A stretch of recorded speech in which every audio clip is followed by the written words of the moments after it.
Salve, salve, gente amiga! Sejam muito bem-vindos a mais um podcast do Caivano, o nono podcast das lives do presidente, que ocorre todas as quintas-feiras nos Pingos nos Is, da última quinta-feira, 1º de julho, onde o presidente estava acompanhado do presidente da Caixa Econômica Federal, Pedro Guimarães. O presidente estava, como sempre, muito sorridente e solícito, no entanto, um pouco apreensivo, segundo ele mesmo, com tudo que está acontecendo no nosso país. Ele fez uma leitura rápida do livro Ingratidão Deveria Ser Crime, que ele alega ter ganho, e fez a seguinte leitura: A índole do ingrato. Os que silenciam após o favor, os que te cobram o favor, e os que se vingam quando não têm o favor.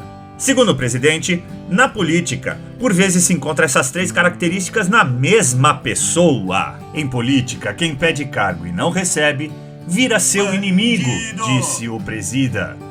Ele aproveitou para falar em tom risonho sobre o super impeachment, o pedido de várias celebridades da política brasileira, e riu sobre as esdrúxulas acusações. Aproveitou para agradecer o PSL e disse que, apesar de tudo, hoje o PSL fatura 8 milhões de reais por mês do fundo partidário e usufruirá de $500 milhão até a próxima eleição. Segundo o CAGED, perdemos 1.100.000 vagas de empregos. No entanto, 2020 fechou com mais vagas alcançadas do que o ano de 2019, apesar de tudo, apesar de ser uma das maiores crises de toda a história brasileira com o coronavírus.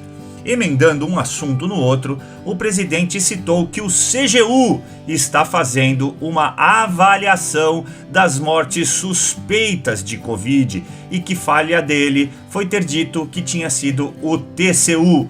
Aproveitou para dizer que grande parte dessa confusão se dá pela diferença de preço entre uma UTI comum e uma UTI para Covid-19.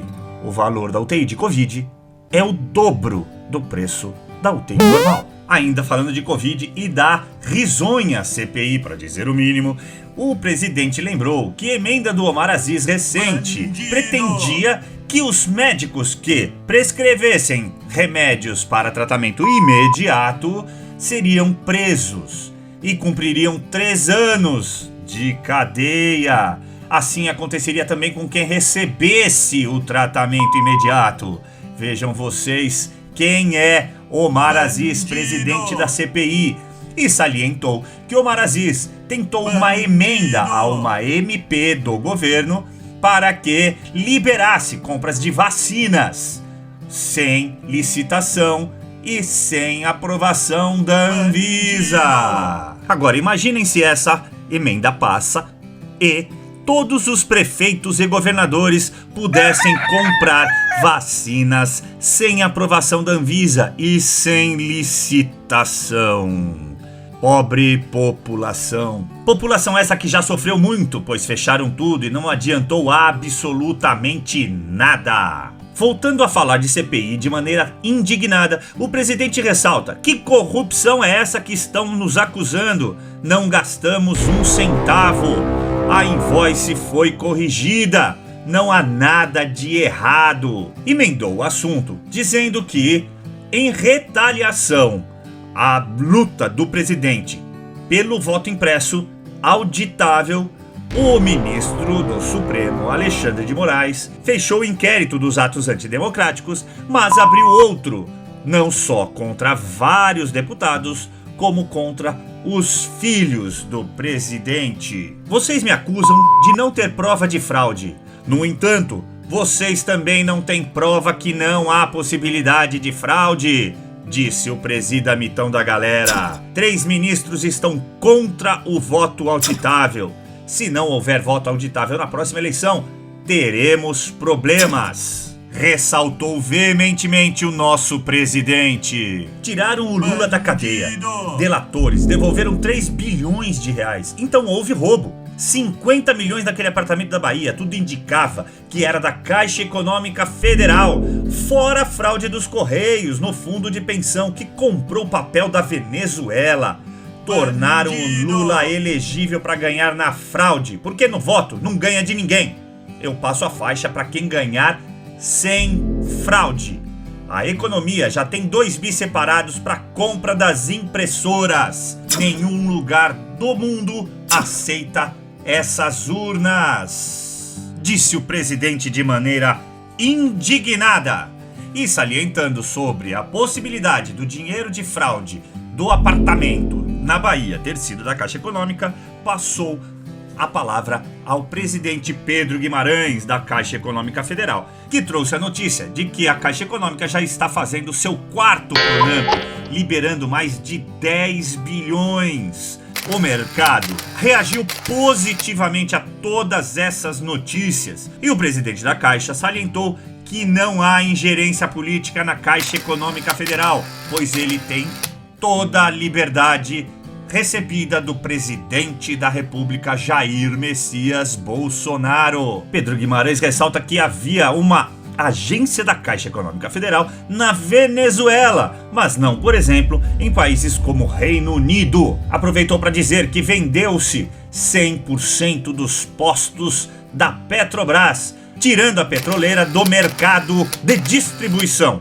Foram 11 bilhões que entraram nos cofres da Petrobras e o mercado também demonstrou que ficou positivamente satisfeito. O presidente da Caixa finalizou sua participação no programa salientando sobre a inauguração da primeira agência agro da Caixa Econômica Federal e que serão muitas mais até o ano que vem. O presidente retomou a palavra ao final para dizer que lhe chamam de tudo quanto é nome. Silas Malafaia também, além de alguns parlamentares. Mas quando é contra o Supremo, o mundo cai. Só queremos democracia. Tudo tem limite. Só no STF não tem? Lula ofereceu a um partido um ministério e a presidência da Caixa Econômica Federal, gente amiga. Só para se posicionarem contra o voto impresso. E aí eu pergunto, tem gente mesmo que acredita na palavra do Nine Fingers? O presidente aproveitou para dizer que termina a obra dos outros sim, mesmo as do Nine Fingers. Bandido! Porque esse só terminou obra em países socialistas. E falando em socialismo, o presidente citou o exemplo da Argentina, onde 3/4 da população recebe benefício. Onde isso leva? A Venezuela começou assim. Por isso, se não tiver voto auditável, vai ter convulsão social.